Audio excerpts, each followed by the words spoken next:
अब देखो यार, अगर तुम लोग केनी ओमेगा के फैन हो तो ये वीडियो तुम्हारे लिए होने वाली है, क्योंकि केनी ओमेगा के एईडब्ल्यू में चैंपियन बनने के बाद अब एईडब्ल्यू के अंदर दो बड़े टाइटल का मर्जर होने वाला है। एडी किंगस्टन के एईडब्ल्यू पर रिटर्न ना होने को लेकर एडी किंगस्टन का काफी बड़ा स्टेटमेंट आ चुका है।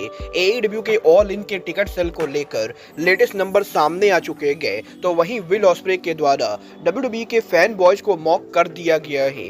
तो गाइस चलिए बिना किसी देरी के शुरू करते हैं इस वीडियो को। और गाइस सबसे पहले बात करेंगे big boom AJ from Costco guys की। गाइस ये बात तो हम सभी लोगों को मालूम है, कल यहाँ पर एईडब्ल्यू के रिवोल्यूशन पेपर व्यू के 0 आवर के ऊपर हमें यहाँ पर फेमस सेलिब्रिटी बिग बूम एजे एक बार फिर से एईडब्ल्यू पर एक्शन में देखने को मिले, जो यहाँ पर एईडब्ल्यू रिवोल्यूशन के प्री शो के ऊपर ऑरेंज कैसिडी और मार्क ब्रिस्को के साथ टीम अप करते गए। और कल यही एईडब्ल्यू के रिवोल्यूशन पेपर व्यू के ऊपर बिग बूम एजे के एईडब्ल्यू में सेकंड मैच को जीत जाने के बाद एईडब्ल्यू रिवोल्यूशन पेपर व्यू के पोस्ट मीडिया स्क्रम के अंदर बिग बूम एजे ने एईडब्ल्यू में उनके फ्यूचर को लेकर बात की, जहां पर बिग बूम एजे ने इस चीज को कंफर्म कर दिया है कि वो यहां पर एईडब्ल्यू के अंदर फ्यूचर में और मैचेज लड़ने वाले गए। और एईडब्ल्यू के अंदर उनके पहले 2 मैचेज को जीत जाने के बाद वो एईडब्ल्यू के अंदर जल्द यहां पर हमें दोबारा एक्शन में देखने को मिलेंगे। और साथ ही में बिग बूम एजे ने यह भी कंफर्म कर दिया है कि वो यहां पर एईडब्ल्यू के अंदर ऑफिशियली यहां पर कॉन्ट्रैक्ट के अंदर है। और उनके साथ साथ एईडब्ल्यू के अंदर कॉस्टो गाइस के बाकी मेंबर्स को भी टोनी खान की कंपनी के द्वारा साइन किया गया है।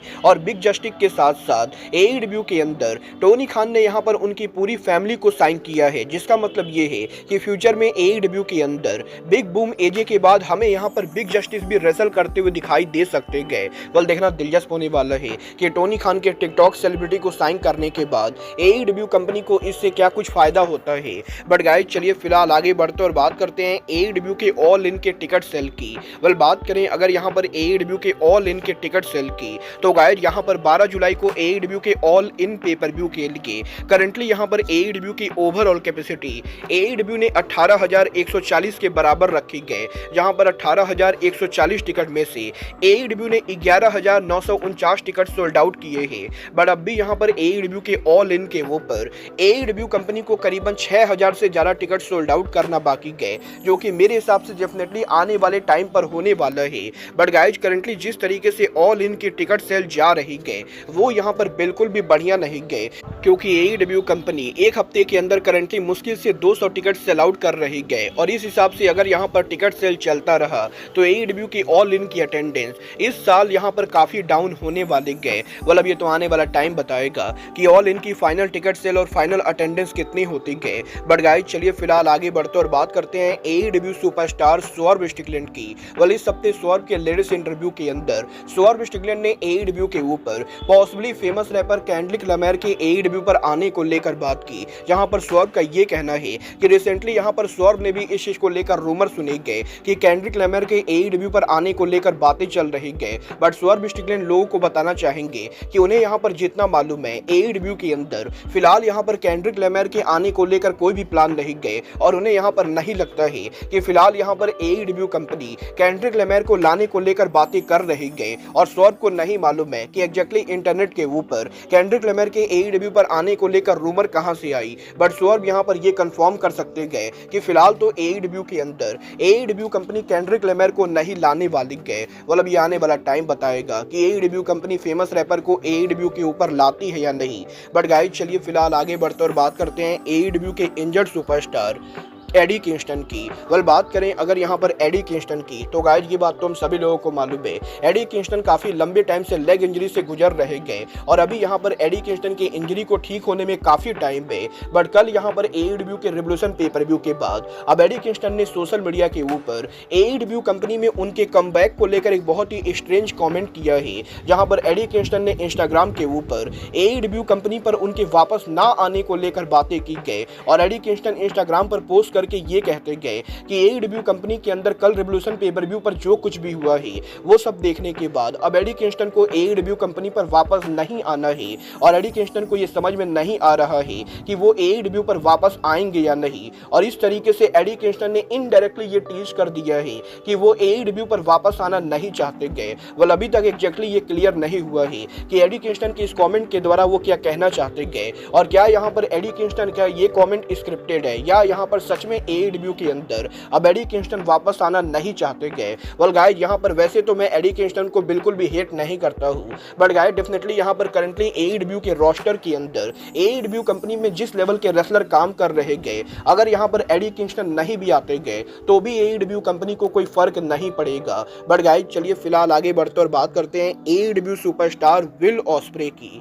वेल गाइस, इस हफ्ते विल ऑस्प्रे के लेटेस्ट इंटरव्यू के अंदर विल ऑस्प्रे ने उनके रेसलिंग स्टाइल को लेकर बात की, जहां पर विल ऑस्प्रे से जब ये पूछा गया कि विल ऑस्प्रे रेसलिंग रिंग के अंदर जब यहां पर ज्यादा हाई रिस्क मूव करते गए तो काफी बार इंटरनेट के ऊपर काफी सारे फैंस यहां पर ऑस्प्रे के रेसलिंग स्टाइल को मॉक करते गए और मेनली यहां पर डब्ल्यूडब्ल्यूई के फैंस के द्वारा विल ऑस्प्रे को जिम्नास्टिक गाय बोला जाता है। तो गाइस यहां पर ऑस्प्रे जवाब देकर ये कहते गए कि वो यहां पर पहले भी बोल चुके गए कि उनका फोकस करंटली एडब्ल्यू के ऊपर है और वो ना तो दूसरी कंपनीज के बारे में बात करना चाहते गए, ना ही दूसरी कंपनी के फैन बेस के बारे में बात करना चाहते गए। बट जहां तक बात रही डब्ल्यूडब्ल्यूई के फैन बॉयज के एडब्ल्यू में विल ऑस्प्रे के रेसलिंग स्टाइल को मॉक करने की, तो ऑस्प्रे का ये कहना है कि वो यहां पर इस चीज की शर्त लगा सकते गए कि अगर यहां पर ऑस्प्रे ने लास्ट ईयर एडब्ल्यू को ज्वाइन न करके डब्ल्यूडब्ल्यूई को ज्वाइन किया होता तो आज यहां पर डब्ल्यूडब्ल्यूई के वही फैन बॉयज जो ऑस्प्रे के रेसलिंग स्टाइल को मॉक कर रहे गए विल ऑस्प्रे को बेस्ट रेसलर बोलते। और विल ऑस्प्रे को बढ़िया से मालूम है कि रेसलिंग बिजनेस के अंदर, रेसलिंग बिजनेस में यहाँ पर दूसरे कंपनी के फैंडम्स का दूसरे कंपनी के रेसलर्स को मॉक करना बहुत ही आम बात है। बट ऑस्प्रे यहाँ पर ये गारंटी से बोल सकते गए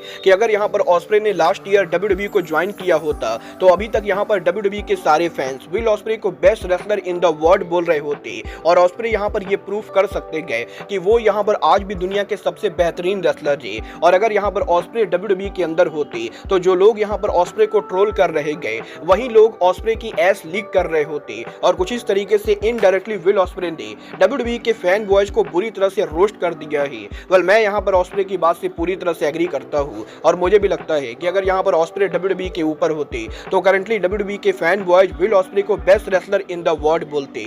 बट गाइस चलिए फिलहाल आगे बढ़ते और बात करते हैं actual best wrestler in the world Kenny Omega की। वेल गाइस, कल यहाँ पर एईडब्ल्यू के रिवोल्यूशन पेपर-व्यू के ऊपर केनी ओमेगा की एईडब्ल्यू में पहले मिड कार्ड टाइटल को जीत जाने के बाद अब एईडब्ल्यू के डायनामाइट पर केनी ओमेगा इस हफ्ते लाइव अपीयर होंगे। बट यहीं ओमेगा के इंटरनेशनल चैंपियन बनने के बाद अब एईडब्ल्यू के बैक स्टेज से इस चीज को लेकर रिपोर्ट आ रही है कि एईडब्ल्यू के अंदर एईडब्ल्यू कंपनी में यहाँ पर बहुत ही जल्द दो बड़े टाइटल का मर्जर होने वाला है।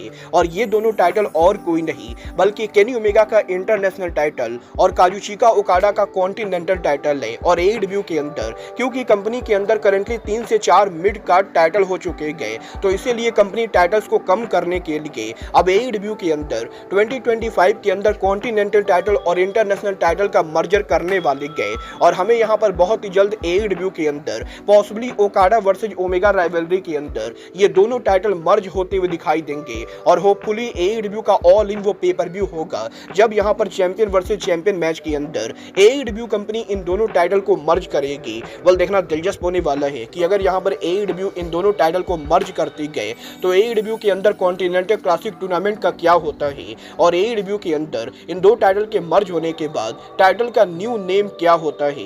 वेल आपको क्या लगता है एईडब्ल्यू को इंटरनेशनल और कॉन्टिनेंटल टाइटल को मर्ज करना चाहिए या नहीं? आप लोग मुझे कमेंट करके बताएंगे। बट गाइज अब आज के इस वीडियो में बस इतना ही। मैं मिलता हूं आपसे अपने अगले वीडियो में। बट गाइज तब तक के लिए goodbye, good night and bang.